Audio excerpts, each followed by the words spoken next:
Bharatiya Janata party function మీద గత సంవత్సరంన్నర 1.5-2 years గా చాలా తీవ్ర విభేదాలు ఉన్నాయి. ఇది అంగీకరించకపోవచ్చు, సంఘ్ పెద్దలు అంగీకరించకపోవచ్చు, భారతీయ జనతా పార్టీ అంగీకరించకపోవచ్చు. కానీ సంఘ్ భారతీయ జనతా పార్టీ రాజకీయాల్ని దగ్గర నుంచి చూసిన వ్యక్తిగా నాకేమనిపిస్తుందంటే, ఎలక్షన్ టైంలో నడ్డా ఒక స్టేట్మెంట్ ఇచ్చారు. చాలా సంఘ్ కార్యకర్తలు హట్ అయ్యారు. చాలా మంది భారతీయ జనతా పార్టీకి మళ్ళీ సంఘ్ వేరు, సంఘ్లో పనిచేసే వాళ్ళు పూర్తి స్థాయిలో బీజేపీకి పనిచేయరు, కేవలం ఎన్నికల సమయంలో హెల్ప్ మాత్రమే చేస్తుంటారు. నడ్డా ఏం కామెంట్ చేశారంటే, మేము భారతీయ జనతా పార్టీకి సంఘ్ మార్గదర్శకత్వం ఇంకా అవసరం లేదు, మేము పెరిగి పెద్ద అయ్యాం అంటే. రాష్ట్రీయ స్వయం సేవక్ సంఘ్లో చాలా విభాగాలు ఉన్నాయి. ఏబీవీపీ అఖిల భారతీయ విద్యార్థి పరిషత్, బజరంగ దళ్, విహెచ్పి విశ్వ హిందూ పరిషత్, ఇట్లా వనవాసి కళ్యాణ్ ఆశ్రమ్, రాష్ట్రీయ సేవక దళ్, చాలా చాలా, సాహిత్య నికేతన్, అందరికీ తెలిసిన చాలా మంది, భారతీయ RSS political wing Bharatiya Janata party. So Nadda అంత పెద్ద స్టేట్మెంట్ ఇవ్వడంతో ఆర్ఎస్ఎస్ కార్యకర్తలు కూడా హాఫ్ హార్టెడ్గా మన అవసరం లేదు కదా, ఆర్ఎస్ఎస్ అవసరం లేదంటారు కదా అంటే, బీజేపీకి 240 సీట్లు వచ్చాయి. మరి పూర్తి స్థాయిలో పనిచేయలేదు. ఆ స్టేట్మెంట్ చాలా మంది దెబ్బతీసింది, నడ్డా స్టేట్మెంట్. మళ్ళీ హర్యానా, మహారాష్ట్రలో సంఘ్ పనిచేయమంటే పనిచేస్తే రిజల్ట్ ఏ విధంగా వచ్చింది చూసారా? అదే పార్లమెంట్ ఎలక్షన్ లో ఓడిపోయిన హర్యానాలో, మహారాష్ట్రలో మోడీ పూర్తిగా ప్రచారం చేయకుండా సంఘ కార్యకర్తల పవర్ ఏందో చూపించారు. అబ్సల్యూట్ మెజారిటీ భారతీయ జనతా పార్టీకి మొత్తం ట్రెండ్ టర్న్ అయిపోయింది. సో 1.5-2 years గా విభేదాలు ఉన్నాయి. ఇప్పుడు మోహన్ భగవత్ ఏమన్నారంటే, మోరోపంత్ పింగ్లీ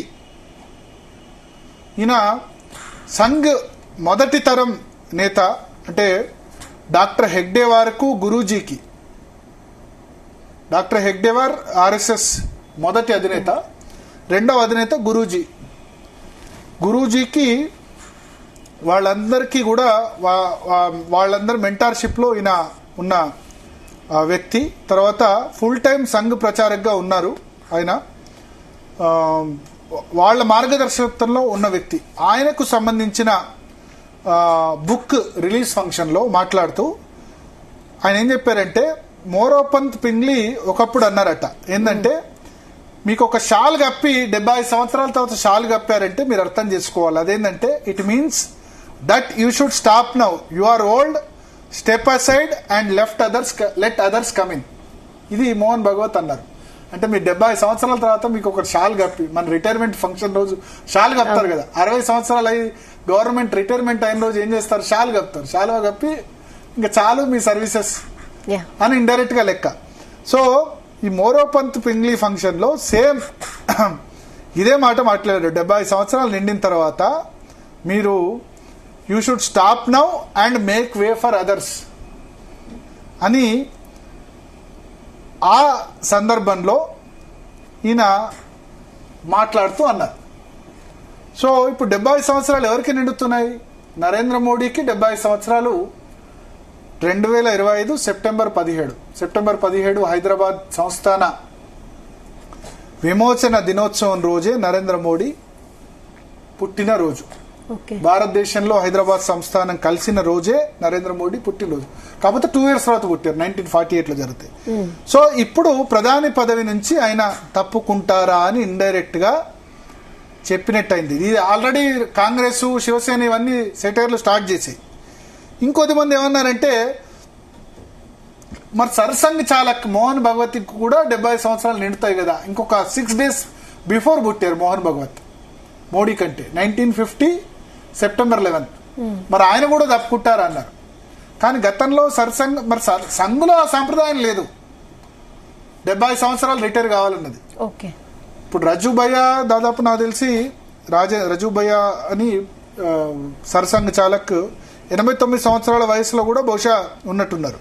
ఇప్పుడు అద్వానీ సమయంలో కూడా జస్వంత్ సింగ్, మురళీ మనోహర్ జోషి, వాజ్పేయి టైంలో వీళ్ళందరూ 75 దాటిన ఉన్నారు. కానీ మోడీ హయాంలో ఇది తీసుకొచ్చారు.